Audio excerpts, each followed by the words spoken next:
the stash away. The Americans were very angry that the drugs had not been found sooner. A Scottish policeman, bound by official secrets and the draconian Scottish Police Disciplinary Act, and therefore not able to speak, has confirmed that there were drugs found near Tundergarth. The police were told to keep an eye out for drugs, and Khalid Jafar's name had been repeatedly mentioned as a drug courier. A mountain rescue man has separately confirmed the finding of drugs. He had been warned not to ever say anything. The story was broadcast at 8 o'clock in the morning. By 9 o'clock, two senior policemen had arrived at my office unannounced. They knew I had written the story despite the fact that it wasn't my voice on it, and proceeded to answer questions over a period of about 6 hours, including the rather bizarre offer to take me to Mrs. Thatcher, who was then the Prime Minister at the time, to reveal the source of the story to her if I felt I couldn't reveal it to anyone else. Such was the importance they'd placed on finding out who told me this information. Near the Kildare Forest, another secret find. This one never made public by police, FBI, or secret services. The T-shirt that we found was had a logo on it, just a plain white T-shirt, which we understand is something to do with a Free Palestine Liberation Group. The police did come down separate to the time we were up in Belgium, actually to my home, to take a statement about the location of the article, where it was found, its grid reference, who had found it, and at the time that the police were down, they mentioned it was part of the Hezbollah group. Daily Express, December 31st, 1988, 10 days after the bomb brought down Pan Am 103. The cover photo, Khalid Jafar. The sources for the headline, the FBI and Scotland Yard. In the early months of 1989, I was contacted by Mustafa Jafar after quite a long period. And he was contacting me, and he was quite excited about some information. And eventually it became clear over a number of conversations that involved the downing of Pan Am Flight 103 over Lockerbie. And the information was significant enough that he gave me, which is documented in letters that I've shown you, that I contacted my Congressman Larry Smith, and also notified the President, because it was obviously a crime that was unsolved, and this person said they had information. Mustafa Jafar said that a relative of his had perished on the flight carrying a suitcase bound for Detroit, which undoubtedly contained drugs. The information was extremely specific, and that they had someone within the organization that had put the bomb on board that could give them some indications of where future terrorist attacks were going to begin.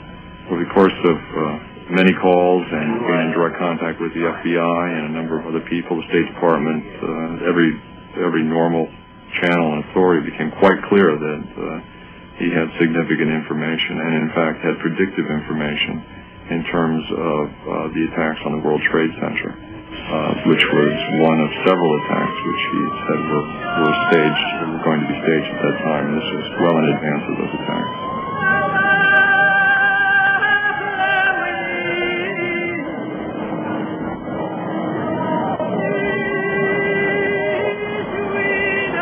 When you think of the painstaking investigation, the minute details that had to be dealt with, and when you think of the actual challenge to begin with, you had over 270 people killed, 11 on the ground, the remainder in the aircraft itself.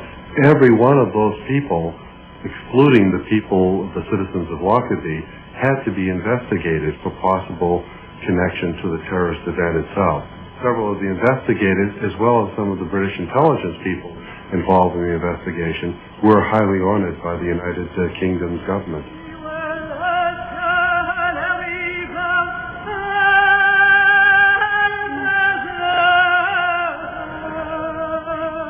أرفق العبارة أن ابني في يوم من الأيام وجه لي سؤال يقول لي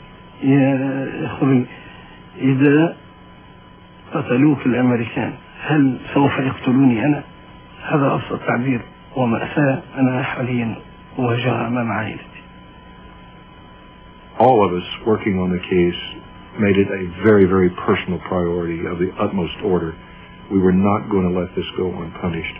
And frankly, I believe that we need to do more to punish Libya than we have done if they do not surrender the defendants and stand before the court of law.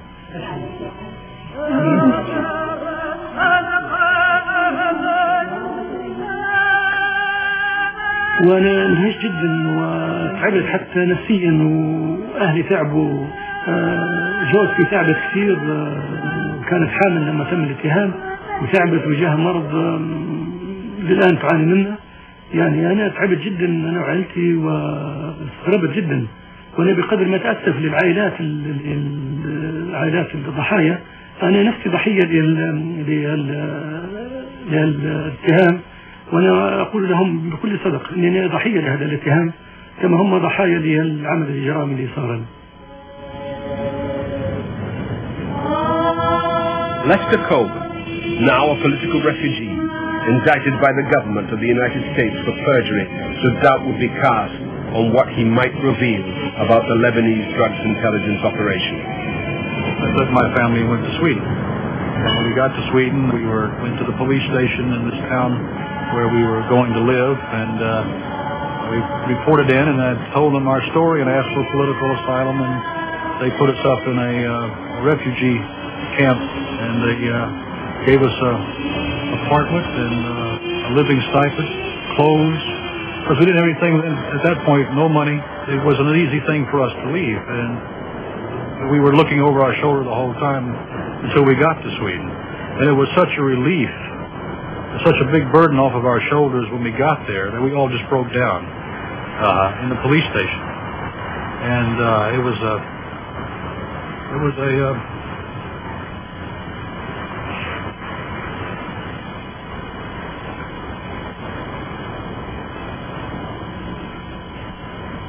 كان شعورنا عند موت خالد حزن لانه ولد بريء، طفل بريء، حزب الله جروا لهالفيلم. انا اعتقد ان لجنة التحقيق الامريكية البريطانية منذ اسابيع اخرجت تحقيقها وتقول فيه ان الجبشة بقيادة عامة واحمد جبريل ليس له اي علاقة في تفجير طائرة بانامي. واعتقد ان هذا الخبر نشر في العديد من الاماكن في هذا العالم. وهنا بالمناسبة انا اتساءل كيف يحق للادارة الامريكية والحكومة الامريكية ان تتهمنا بهذا بشكل وبهذا الظلم وبشكل متسرع، والان تأتي بعد سنوات لتبرئنا من هذا.